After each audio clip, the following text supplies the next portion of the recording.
Salve Scipuli. Today we're talking about the perfect active infinitive. I want to start by doing a quick review of infinitives in general. We've talked about infinitives already a couple of times this year. We've talked about the fact that infinitive is a mood of the verb.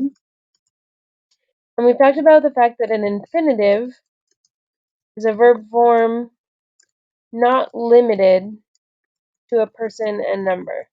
In other words, it's the basic form of the verb, the basic meaning from which everything else is formed. And the one that we've already talked about in Latin, the one that we think of as being the infinitive, in technical terms is actually the present active. And this is the one in Latin that's the second principal part that we translate as to verb.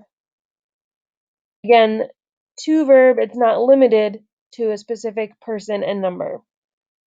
Infinitives do, however, have tense and voice, which is why this one is officially called the present active infinitive. Altogether in Latin, there are actually 6 different infinitives. And over the course of this year, we're going to learn 5 of them. So we already know this one, the present active infinitive, and today we're going to add to our toolkit the perfect active infinitive. So the perfect active infinitive, as you might imagine, is built off of the perfect active stem.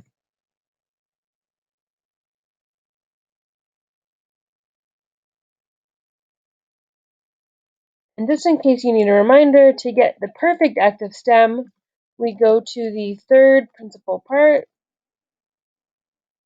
and remove the I.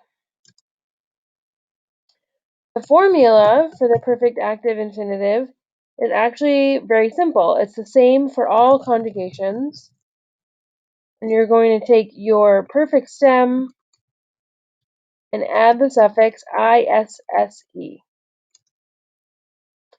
So, for example, for the verb amo, amare, amavi, amatus, we're going to take our perfect stem amav and add that suffix isse, which is going to give us amawisse.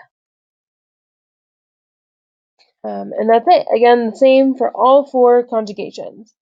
And to translate the perfect active infinitive, we're going to keep our infinitive marker to. We're going to add to that a perfect tense marker, have, and then our meaning verbed. So to have verbed. So for amawisse here, we're going to get to have loved. So that's it. That's all there is to the perfect active infinitive.